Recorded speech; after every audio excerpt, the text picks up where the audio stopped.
Geothermal power plant. Geothermal power plants are used in order to generate electricity by the use of geothermal energy, the Earth's eternal thermal energy. They essentially work the same as a coal, solar thermal, or nuclear power plant, the main difference being the heat source. So, geothermal power plants use hydrothermal resources that have both water, hydro po, and heat is yung thermal. Geothermal power plants require high temperature, 300 to 700 Fahrenheit. Hydrothermal resources that come from either dry steam wells or from hot water wells. Geothermal power plant working principles. There is a natural source of power found below the surface of the earth that has been around for centuries. Underground, far below us, these are pools of water heated by magma or molten rocks. These pools of water make up our geothermal reservoirs, harnessing the power of the Earth's temperature to power, heat, or cool our homes and businesses in the essence of geothermal power. So ito po yung ranking ng largest geothermal plants worldwide in 2018. Ito po yung US. Yung US po yung una, which is meron po siyang 3,639 and yung Indonesia po is yung second, which is meron pong 1,948 and yung third po is yung Philippines. Meron po siyang 1,868 and yung Turkey 1,347, New Zealand 1,005, Mexico is 951. And Italy, meron po siyang 944. Whereas ito po yung the rest na yung Iceland ay 755 and Kenya 676 and yung Japan may 542 and yung other po na natitira ay meron po 925. So ito po yung Macban Geothermal Power Plant. Ito po yan. Tapos ito naman pong second picture. Ito po yung Geysers Geothermal Power Plant. Ito po yung geothermal power plant. Ideal location. The most active geothermal resources are usually found along major tectonic plate boundaries where most volcanoes are located. One of the most active geothermal areas in the world is called the Ring of Fire, which encircles the Pacific Ocean. When magma comes near the Earth's surface, it hits groundwater trapped in the porous rock or water running along fractured rock surfaces and faults. Hydrothermal features have two common ingredients, which is yung water, hydro, and heat, or yung thermal po. Geologists use various methods to find geothermal reservoirs. Drilling a well and testing the temperature deep underground is the most reliable method for locating a geothermal reservoir. These reservoirs are deep underground and are largely undetectable above ground. Geothermal energy finds its way to Earth's surface in three ways: volcanoes and fumaroles or holes in the earth where volcanic gases are released. Yun po ang fumaroles. And hot spring geysers. Ito po ang example ng geysers.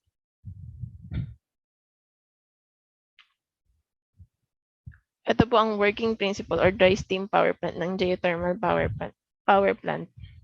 Dry steam plants are the most common types of geothermal power plant, accounting for about half of the installed geothermal plants. They work by piping hot steam from underground directly into turbines from geothermal reservoir, which power the generators to provide electricity. After powering the turbines, the steam condenses into water and is piped back into the earth via injection well. So ito po yung dry steam power plant. Hot water underground is pumped. Ito po yun, nagpapump po yung hot water dito sa pipe na to through a heat exchanger which heats a second liquid that transform into steam. Hanggang sa makit mo dito sa steam, tapos dito po siya lalakbay hanggang sa matransform po ito into energy. This illustration is the dry steam power plant, where you can see the vessel steam turbine brine which the geothermally heated water over 350 Fahrenheit, generator and the other parts of the power plant. The working principles of binary cycle power plant, which the main difference is the water below, or streams below the earth comes in the direct contact with the turbines. A binary cycle geothermal power plant first has two circuits. The first uses pumps to draw hot water from a geothermal well through a heat exchanger before returning it to the underground reservoir at a lower temperature. A second circuit uses a working or binary fluid with a low boiling point, typically a butane or pentane hydrocarbon, which is pumped at very high pressure, 500 psi, 3.4 MPa, through the heat exchanger, where it is vaporized and then directed at a higher pressure through a turbine. On exiting the turbine, it then passes through cold air radiators or cold water, which results in a substantial drop in pressure and the temperature before it cycles back to the heat exchanger. Next, its construction cost. In initial cost of this geothermal power plant construction is high, but as the operational cost will be low as the time goes by. That's why even geothermal may be financially worth, while in the end, its power plant cost put it out of the question. As you can see, compare in other renewable energy, the geothermal energy comes below the earth, which they using the heat below to produce an electricity through the geothermal power plant. The advantage of geothermal energy. First is sustainability. Geothermal provides a reliable source of energy as compared to other renewable resources such as wind and solar power. This is because the resource is always available to be tapped into, unlike with wind or solar energy. Second, its consistency. Energy generated from this resource is easy to calculate since it does not fluctuate in the same way as other energy sources, such as solar and wind. This means we can predict the power output from a geothermal plant with a high degree of accuracy. Third is geothermal energy is renewable and more environmentally friendly than conventional fuels such as coal and other fossil fuels. In the addition, the carbon footprint of a geothermal power plant is low. While there is some pollution associated with geothermal energy, this is relatively minimal when compared to fossil fuels. The disadvantage of geothermal power. First, geographic location. Geothermal plants need to be built in place where the energy is accessible, which means that some areas are not able to exploit this resource. Second, is the high-cost geothermal energy is an expensive resource to tap into, with price tags ranging from around $2 to $7 million for a plant with a 1 megawatt capacity. However, where the upfront costs are high, the outlay can be recouped as part of long-term investment. And third, it's need to be built over regions with the underground reservoir of hot stream or water. That's why it's impractical to do so despite of possibilities that engineer can enhance geothermal system in unsuitable environment. The working principle of hydroelectric power plant or hydropower is to capture the energy of falling water to generate and produce electricity. This kind of energy transfer is where the turbine converts the kinetic energy from falling water into mechanical energy. Then the generator converts the mechanical energy from the turbine into electrical energy. This is only possible when there's a falls or running water. This graph represents the 10 largest hydroelectric power plants in the world.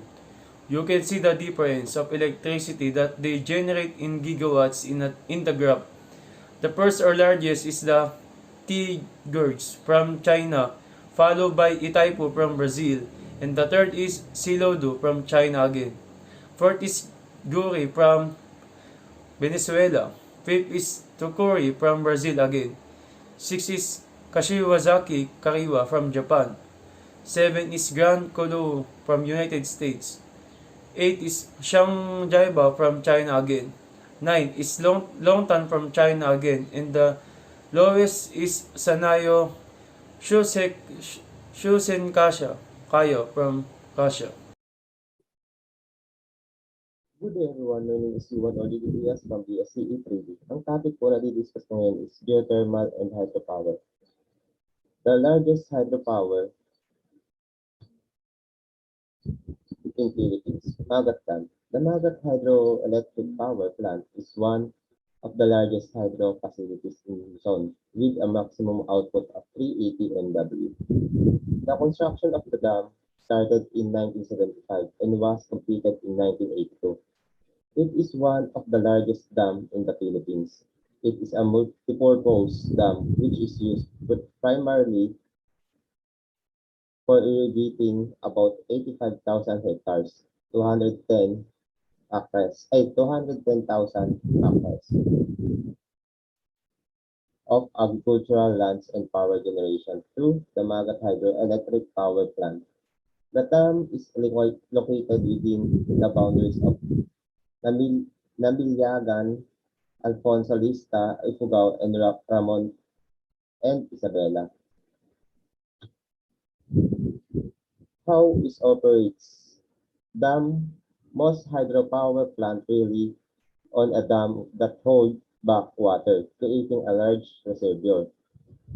Often this reservoir is used as a recreational lake, such as Lake Roosevelt at the Grand Coulee Dam, Washington State. Ito daw po yung karamihan sa mga hydropower plant ay umaasa sa isang dam na tumitigil sa tubig na lumilika ng isang malaking reservoir. Kadalasan ang reservoir na ito ay ginagamit bilang isang recreational lake tulad ng Lake Roosevelt sa Grand Coulee Dam sa Washington State.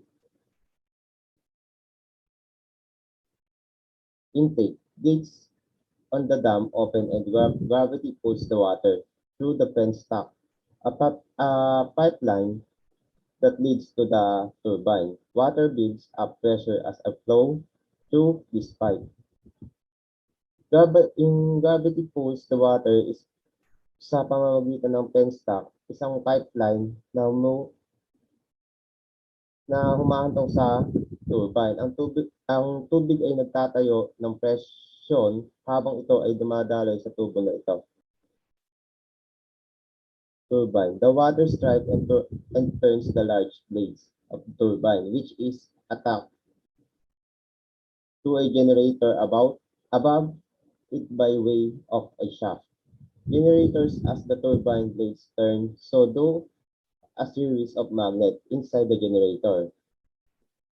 Giant magnets rotate past copper coils, producing alternating current by moving electrons. The water strike and turn the large blades na isang turbine na nakakabit sa isang generator itaas nito ay sa pamamagitan ng isang baras, mga generator. Habang umiikot ang mga blades ng turbine ay lumiliko din ang isang series ng mga magnet sa loob ng generator.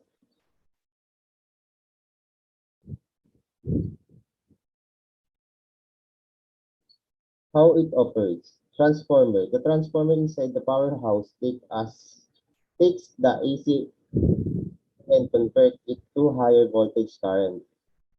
Kinukuha ng transformer sa loob ng powerhouse ang AC at kino-convert ito sa mas higher voltage current. Power line. Out of every power plant come four wires. The three phases of power being produced simultaneously plus a neutral or ground common to all three. Ito daw yung ginagamit ng sabay-sabay kasamang isang neutral o ground common sa lahat. Outflow. Used water is carried through pipelines called tail races and re-enter the river downstream.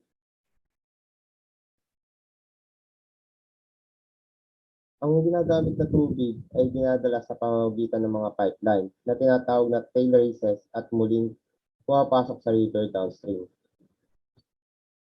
Ito yung hydroelectric dam. Ito yung itsura niya. The construction of this dam is difficult and labor intensive.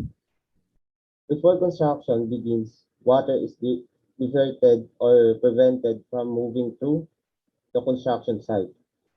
After water is diverted, the foundation area is cleaned, excavate, excavated, and rock or sediments that will act as the foundation are paired and deemed solid. This is done to ensure the rock or sediments won't shift or fail as a result of the load of the dam, and reservoir support known as rock bolts may be used to strengthen the foundation. Above the dam, rock bolts and netting may be used to prevent rocks from falling on the dam. Forms are then built along the edge of the dam. Rebar is placed inside the concrete. Is pumped in. This is done in section and the concrete is poured bit by bit in a block formation. Once enough of the dam is built, the reservoir is allowed to fill the highly controlled manner. The dam is monitored during this process. Other structures that makes the dam operational are then added. Ginagawa daw na ito upang matyak na ang bato o sediment ay hindi lilipat at ang mga suportang kilala bilang rock bolts ay maaaring gamitin upang palakasin ang mga pundasyon nito. Sa itaas ng dam, maaaring gumamit ng mga rock bolts at netting upang maiwasan ang pagbagsak ng mga bato sa dam. So, it is the dam design gravity constructed of concrete or stone masonry. Designed to transfer the entire water load downward. Typically span narrow or river valley with bedrock, abutment, and foundation. Retain water by utilizing the weight of the dam to resist the horizontal water load pushing against it. Each section of the dam is independently stable in gravity. The arch constructed of concrete designed to transfer water loads to the adjacent rock formation. Constructed only in canyons with solid rock walls that are able to resist the pressure of the dam because the canyon wall bear the bulk of the load. Arch dams are finely constructed, requiring less material than other types of dam. The buttress, constructed of reinforced concrete, designed to transfer the water load both downward and to the buttresses. Hollow gravity dams with a solid upstream face and buttresses downstream side. Buttresses are supports the transmit the water force to a bedrock foundation. Main factors that determines the dam power output. The amount of electricity a hydropower plant produces depends on two factors. How far the water falls. The farther the water falls, the more power it has generally. The distance that the water falls depends on the size of the dam. The farther the water falls, and the more power it has. Scientists would say that the power of falling water is directly proportional to the distance it falls. In other words, water falling twice as much as energy.